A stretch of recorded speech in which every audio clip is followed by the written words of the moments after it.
Pernah satu ketika saya mendapatkan pertanyaan dari lingkungan umat Buddha yang kebetulan di pinggir pantai, kemudian dia dari turun-temurun, leluhurnya itu selalu menjadi nelayan. Sehingga dia mengatakan, aduh, saya jadi umat Buddha sulit banget nih kalau mau mempraktekkan Dharma. Karena Dharma itu salah satunya adalah melaksanakan 5 sila. 5 sila, sila yang pertama tidak membunuh. Nah, saya ini dari leluhur saya sebagai nelayan. Kalau saya tidak melaut, kan keluarga saya nggak makan. Nah, itu menjadi problem. Kemudian ada juga yang mengatakan, Bante, saya ini kan petani, Bante. Jadi, saya ini kalau padinya ada hama belalang, atau mungkin ada tikus. Ini saya kalau jadi umat Buddha kan tidak boleh membunuh. Wah, sulit ini. Saya lebih baik tidak jadi umat Buddha. Nah, kemudian ada juga ibu-ibu mengatakan, Bante, anak saya cacingan, Bante. Tapi kan saya umat Buddha. Saya nggak boleh kan membunuh. Jadi ya cacingnya saya biarkan. Bante, saya ini seorang dokter, Bante. Dokter kan kadang-kadang ya harus membunuh beberapa virus, beberapa bakteri di dalam tubuh seseorang. Nah, kalau saya umat Buddha kan saya tidak boleh melakukan itu. Dan seterusnya, dan seterusnya. Malah, Bante, saya ini kan dokter, ada orang yang usus buntu, Bante. Kemudian bagaimana? Masa saya membedah dia? Membedah kan melukai. Melukai kan termasuk menganiaya. Wah, jadi banyak hal pertanyaan-pertanyaan seperti itu yang kesimpulannya mengatakan, aduh agama Buddha ini susah banget ya dilaksanakan. Nah, padahal agama Buddha ini bertahap. Pelaksanaannya tidak langsung sempurna. Dharma itu adalah pelajaran yang kita mencapainya, melaksanakannya itu secara bertahap. Misalnya saja tentang sila. Ya, di dalam Dhamma, sila atau menjaga kemoralan ini adalah menjadi salah satu perilaku yang perlu kita lakukan di kehidupan sehari-hari. Misalnya tidak membunuh tadi. Loh, kalau nelayan, kemudian petani, ibu rumah tangga yang anaknya cacingan, dokter, dan lain-lain, bagaimana ini? Nah, di dalam Dharma itu ada satu pengertian, kalau kita melakukan dengan terpaksa, maka nilai karmanya itu menjadi kecil. Terpaksa berbuat baik, nilai karma baiknya kecil. Terpaksa berbuat buruk, nilai karma baiknya, nilai karma buruknya juga kecil. Jadi misalnya, apa yang membuat terpaksa berbuat baik? Misalnya saja sekarang berada di dalam satu kumpulan, seperti di Dhamma Hall misalnya, atau di Dhammasala misalnya, pokoknya di dalam satu pertemuan, kumpul, kemudian setelah acara berlangsung, dilakukan misalnya saja kesempatan berdana. Nah, jadi ayo ini kebetulan ada kegiatan sosial, mari kita berdana misalnya. Nah, jadi kemudian orang-orang, oke, aku berdana segini, aku berdana segitu. Jadi orang-orang itu lingkungannya pada mau berdana semua. Nah, kita sebetulnya punya uang terbatas banget. Saya sebetulnya keberatan ini berdana. Jadi saya diam-diam aja lah. Tapi teman-teman lingkungan saya mengatakan, ayo, masa kamu nggak berdana? Kamu kan biasanya berdana, dan seterusnya. Ayo berdana. Waduh, saya terpaksa nih, nggak enak nih. Ya sudahlah, saya berdana. Nah, jadi terpaksa berbuat baik. Itu adalah karma baik juga. Cuman kecil nilainya, karena tidak awali dengan pikiran yang sempurna dalam berbuat baik. Jadi niat berbuat baiknya itu hanya terkondisi oleh lingkungan. Demikian pula ketika kejahatan. Jadi kalau sekarang melakukan kejahatan, kita tinggal di lingkungan pencuri misalnya. Ayo, nih kamu harus ngambil nih kamu. Kalau kamu ngambil berarti kamu adalah anggota geng kita. Kalau kamu nggak ngambil, berarti bukan anggota geng kita. Aduh, gimana ya, daripada saya nggak diakui sebagai geng, ya sudahlah, saya ngambil. Nah, terpaksa berbuat jahat. Ini juga karma buruk, tapi nilainya menjadi kecil. Nah, sehingga contoh ini kalau diterapkan di dalam contoh-contoh yang tadi sudah disampaikan, sebagai nelayan terpaksa melakukan penangkapan ikan, tidak ada pilihan lain karena di lingkungan itu hanya pekerjaannya seperti itu misalnya, untuk menghidupi keluarga, maka apakah itu karma buruk? Betul, tetapi kecil nilainya. Dibandingkan memang niatnya, wah memancing nih, dari kota besar, kemudian, aduh liburan nih, aku mau mancing ke laut misalnya. Ini karma buruknya jelas besar. Tapi nelayan, karma buruknya tidak sebesar itu, karena dia terpaksa melakukan. Demikian pula petani. Petani yang terpaksa harus melakukan pencegahan supaya hama tidak merusak tanaman padinya. Ini menjadi karma buruknya kecil karena terpaksa. Kemudian ibu yang anaknya cacingan, jelas itu terpaksa. Kalau ibu yang anaknya cacingan kemudian mengatakan, karena aku seorang umat Buddha, aku mengembangkan cinta kasih, belas asih, belas kasihan, maka aku akan memelihara cacing-cacing di perut Muna supaya cacingnya menjadi lebih besar, lebih sehat. Tidak apa-apa, anakku sakit-sakitan, yang penting cacingnya sehat. Ini jelas ibu yang tidak bijaksana. Nah, tapi kan membunuh karma buruk. Betul, membunuh karma buruk. Tetapi karena terpaksa, nilainya menjadi kecil. Karma buruknya menjadi kecil. Nah, kalau sudah karma buruknya kecil gimana? Ya perbanyak kebajikan, mengembangkan pikiran yang baik, mengembangkan ucapan yang baik, mengembangkan perilaku yang baik, sehingga karma buruk yang kecil tadi tidak lagi diulang-ulang, menjadi satu titik garam, satu sendok kecil garam di dalam satu gelas air yang cukup banyak airnya.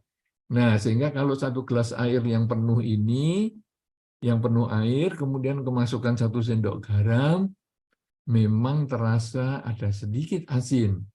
Tetapi kalau kita terus menambah air terus, tidak lagi melakukan keburukan, tidak menambah garamnya, maka lama-lama garam yang satu sendok itu tetap ada di dalam air, tetapi rasa asinnya menjadi berkurang. Nah, jadi ini sebetulnya adalah prinsip karma, bahwa ketika saya sudah melakukan perbuatan yang tidak baik, sebaiknya jangan diulang-ulang lagi di masa depan, tapi saya harus menambah kebajikan lagi dengan pikiran, ucapan, dan perilaku, supaya karma buruk yang sudah aku lakukan tadi menjadi kecil, tetapi perbandingannya dengan karma baiknya menjadi besar. Nah, inilah yang disebut segelas air dengan sesendok teh garam. Kalau segelas airnya ini menjadi 3 gelas, 5 gelas, 10 gelas air, maka sendok teh garam itu menjadi tidak terasa. Nah, ini sebetulnya adalah tahapan di dalam pelaksanaan dhamma, sehingga tidak bisa dikatakan sulit karena sesuai dengan kemampuan kita. Kemudian ada yang mengatakan, aduh, nanti selain melaksanakan sila, kalau memang caranya seperti itu, ya saya oke lah. Saya cobalah, saya mungkin ya saya kadang sakit, saya sakit cacingan misalnya, ya saya minum obat cacing, ya kalau memang boleh, ya mungkin bagi saya mudah lah saya melakukan itu. Ya, kemudian kalau di rumah kebetulan ada banyak tikus dan lain sebagainya, kemudian saya berusaha mengatasi tikus-tikus tersebut ataupun nyamuk supaya anak-anak saya tidak digigit nyamuk yang mungkin berpotensi demam berdarah misalnya, saya kemudian bisa melakukan pencegahan. Ini saya mulai oke lah pelaksanaan sila. Tetapi meditasi susah, Bante. Meditasi itu saya kalau duduk diem tegak ini susah banget. Apalagi saya ini kebetulan sakit punggung, saya nggak bisa duduk tegak. Saya juga ambeien, saya nggak bisa duduk dengan lama. Gimana ini? Oh, santai aja. Meditasi itu adalah bagaimana kita melatih cara berpikir. Kalau Anda bisa duduk tegak, bagus, itu ideal banget. Tetapi kalau Anda tidak bisa duduk tegak karena punggung Anda sakit, atau kebetulan Anda mengalami penyakit sehingga Anda harus berbaring di kasur untuk waktu yang lama, nggak apa-apa, boleh berbaring. Atau kalau ada, karena kebetulan sudah lebih enakan, badannya tidak cukup berbaring saja, tapi bisa setengah duduk, ya oke, diganjel punggungnya ini dengan bantal, boleh. Apalagi kebetulan ambeien, ya sudahlah, tidak usah duduk di kursi, ya duduk saja di ban yang bulat itu seperti donat misalnya, ada lubangnya, boleh. Wah, Bante, tangan saya ini yang satu stroke, Bante. Saya kalau sekarang tangannya harus kedua tangan diletakkan di pangkuan, waduh, nggak bisa, Bante. Ya nggak apa-apa, sebisanya saja. Jadi posisi badan bisa disesuaikan dengan keadaan badan yang kita miliki bersama. Kadang yang ada bisanya cuma duduk di kursi, nggak bisa duduk di lantai, silahkan duduk di kursi. Aduh, saya bisanya di kasur, silahkan di kasur. Jadi posisi duduk kita bisa sesuaikan. Nah, tapi aku kalau setengah jam ya nggak bisa, Bante. Oh, waktunya mau disesuaikan bisa. Waktunya cobalah gunakan waktu 15 menit. Kalau nggak bisa setengah jam, 15 menit. Nah, tapi kan ini anak saya kalau umurnya baru 7 tahun, 15 menit susah, Bante. Ya 5 menit sajalah. Nah, jadi kita itu bisa menyesuaikan dengan diri kita. Jadi jangan kemudian kita lihat, itu dia kalau meditasi bisa sampai 2 jam, 3 jam. Waduh, kalau aku nggak sanggup, aku 15 menit aja kesemutan. Semua orang juga kesemutan. Tetapi kalau tahan 15 menit saja, sudah dicoba, nanti lama-lama bisa. Lama-lama daya tahan tubuh kita terhadap kesemutan itu menjadi lebih kuat. Per 15 menit aja. Nanti kalau sudah bisa 15 menit nggak kesemutan, ya 20 menit atau 25 menit. Maksimal 30 lah. Jadi nggak usah sampai 5 jam, 10 jam seperti orang-orang itu. Nah, jadi, itu ya. Jadi kalau aku sakit pinggang, boleh ya sambil duduk bersandar, setengah duduk dengan bantal. Boleh. Kalau aku nggak bisa duduk diem setengah jam, aku bisa 15 menit ya? Boleh. Nah, jadi, aku sila sekarang ternyata tidak sesulit yang aku bayangkan. Pelaksanaan sila atau kemoralan. Meditasi ternyata ya tidak sesulit yang aku bayangkan. Tetapi di dalam Dhamma itu, kan selain sila dan meditasi, selain kemoralan dan konsentrasi, sebetulnya yang pertama kan ada yang disebut kerelaan, berdana. Karena kan di dalam Dhamma itu intinya perbuatan baik itu kan 3. Kerelaan, kemoralan, dan konsentrasi. Nah, aku tadi tidak berani menyinggung tentang kerelaan. Kenapa? Karena aku sekarang sudah bisa mengerjakan kemoralan, selama aku mampu ya. Ya, misalnya aku sekarang beli daging di pasar itu ternyata boleh ya. Ternyata umat Buddha bisa makan daging ya. Iya, boleh saja. Karena ketika kita membeli daging di pasar itu, di dalam Dharma, kita tidak melakukan niat melakukan pembunuhan. Pembunuhan itu sudah terjadi, sehingga kita bisa makan dagingnya.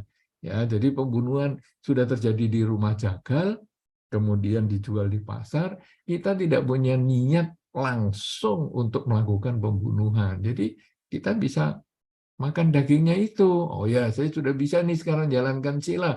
Sekarang kalau aku anaknya kena cacingan juga aku bisa obati ya. Ini oke lah, aku bisa. Kemudian meditasi ya, punggungku sakit aku bisa dengan bantal. Kemudian aku nggak punya waktu yang cukup panjang seharian ya, aku bisa 15 menit. Nah, tapi aku nggak berani nyinggung tentang kerelaan, berdana. Karena aku uangnya terbatas. Aku kalau berdana kayak orang lain, wah angkanya besar-besar, mana cukup aku makan aja susah. Jadi aku tidak berani aku ngomong berdana. Padahal ini kan tiga ini kan perbuatan baik di dalam dhamma, kerelaan, kemoralan, dan konsentrasi. Nah, orang ini juga punya pandangan yang keliru lagi tentang berdana. Dikiranya berdana itu mesti materi. Padahal dana itu bukan harus materi, bukan harus uang, bukan harus barang. Berdana itu bisa berdana pikiran.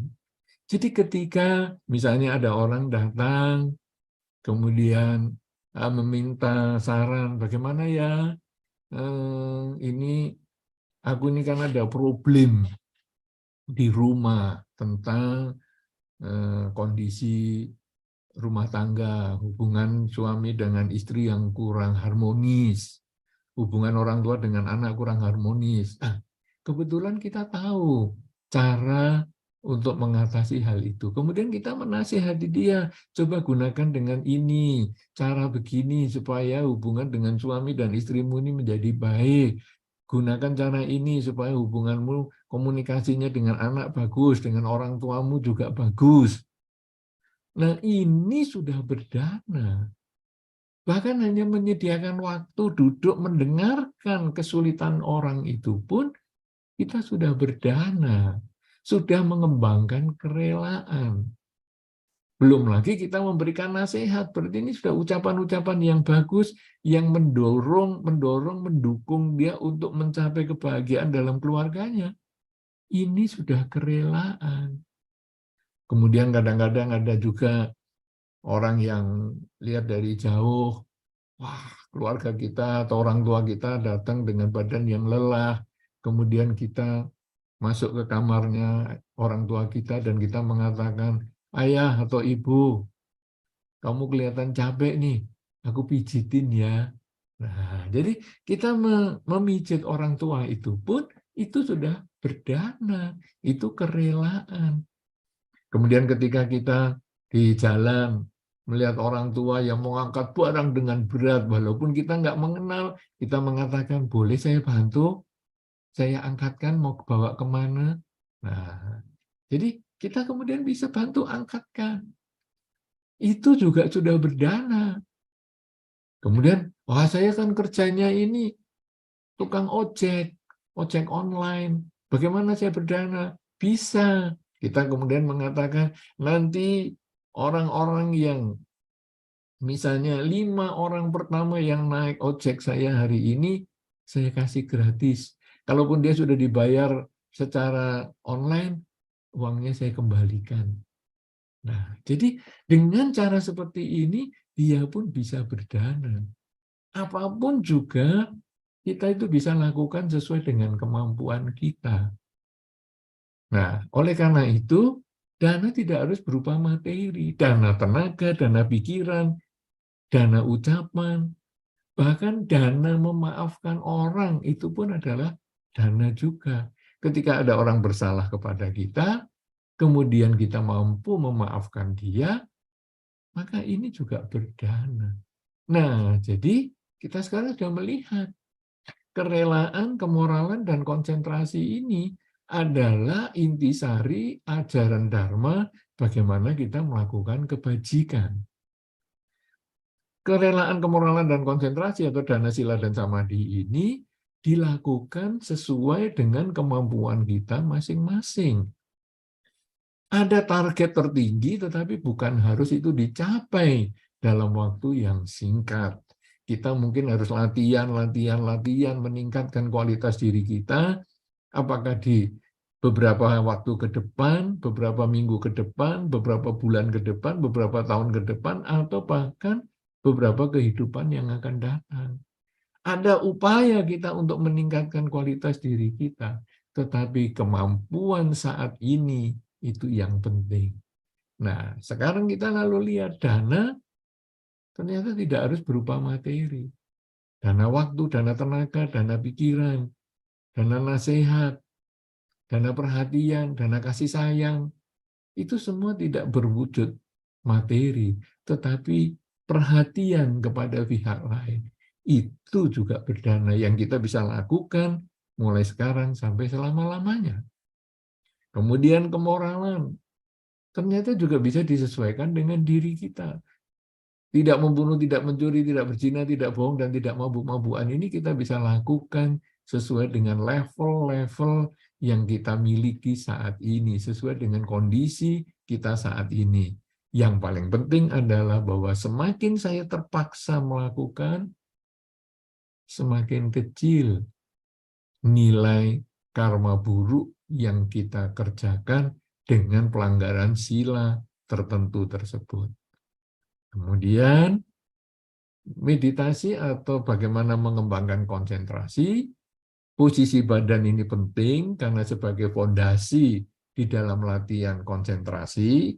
Latihan konsentrasi adalah latihan keterampilan berpikir untuk memusatkan pikiran pada satu hal, yaitu objek dalam latihan meditasi. Kalau fisik kita kuat, fisik kita memungkinkan, ayo duduk yang baik, duduk tegak, rileks selama beberapa waktu yang sudah kita tentukan. Misalnya 15 menit, 30 menit, sampai 1 jam. Tetapi kalau fisik kita tidak memungkinkan, maka lakukan sesuai dengan kemampuan fisik kita. Yang paling penting adalah kita memperhatikan objek pikiran kita. Ketika pikiran menyimpang ke arah lain, kita kembalikan ke objek.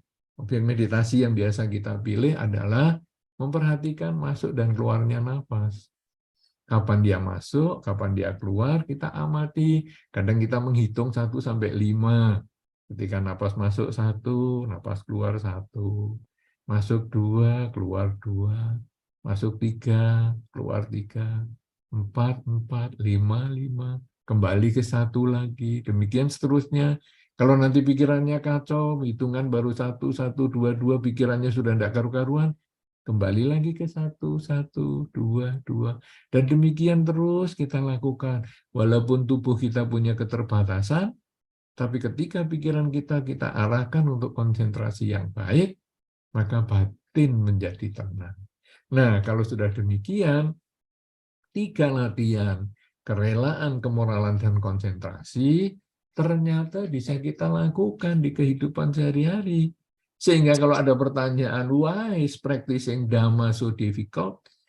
Itu sesungguhnya adalah karena kita belum memahami tahapan-tahapan seperti itu. Sehingga membuat kita merasa, Dhamma ini bagus, tapi aku kok susah ya menjalankan. Nah, tetapi ketika kita sudah memahami hal ini, kita bisa menyesuaikan dengan kehidupan kita sehari-hari, kondisi yang kita hadapi setiap saat, maka menyelesaikan latihan Dharma menjadi tidak sesulit yang kita bayangkan. Yang paling penting adalah dari 1000 langkah yang mau kita jalani, melangkah 1 langkah itu sudah mengawali dan mengurangi jumlah 1000 langkah yang harus kita jalani. Kalau 1 langkah kita sudah mulai, kita akan bisa melangkah yang selanjutnya, melangkah yang selanjutnya, dan akhirnya 1000 langkah akan tercapai. Pencapaian kesucian memang mungkin masih membutuhkan waktu yang panjang. Pencapaian kesucian dengan mengembangkan kerelaan, kemoralan, dan konsentrasi perlu waktu yang panjang.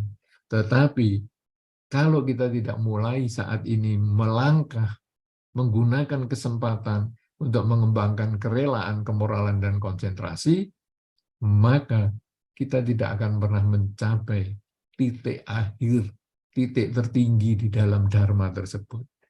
Tetapi kalau kita sekarang mulai melaksanakannya, mengembangkan kerelaan, kemoralan, dan konsentrasi semampu yang kita bisa kerjakan saat ini, sesuai dengan kondisi kita saat ini, maka semakin lama kondisi yang mendukung itu semakin banyak, sesuai dengan kebajikan yang sudah kita lakukan. Sehingga semakin banyak kondisinya, semakin besar kesempatan kita untuk melangkah ke jenjang latihan yang selanjutnya dengan pengembangan kerelaan, kemoralan, dan konsentrasi yang lebih tinggi lagi. Dan akhirnya, suatu saat, entah di kehidupan ini maupun kehidupan yang selanjutnya, kita akan mencapai titik tertinggi di dalam pelaksanaan Dharma itu. Oleh karena itu, saudara-saudara, jangan kita mengeluh dengan bertanya selalu, why is practicing Dhamma so difficult? Tetapi marilah kita mulai sekarang juga, sehingga kesulitan apapun juga akan menjadi berkurang kalau kita sudah melaksanakan sedikit demi sedikit. Berjuanglah untuk mengembangkan kerelaan, kemoralan, dan konsentrasi setiap saat, agar batin kita semakin bertambah usia, semakin bersih, dan semakin jelas arah kita untuk mencapai pencerahan. Saya kira demikian sebagai awal pembahasan kita di dalam tema yang demikian bagus ini. Mudah-mudahan akan menginspirasi kita untuk bertanya yang lebih mendalam, agar perjumpaan dalam kesempatan ini menjadi pembangkit semangat melaksanakan Dharma di dalam kehidupan kita sehari-hari. Saya kira demikian, saya kembalikan kesempatan kepada pemimpin kebaktian. Terima kasih.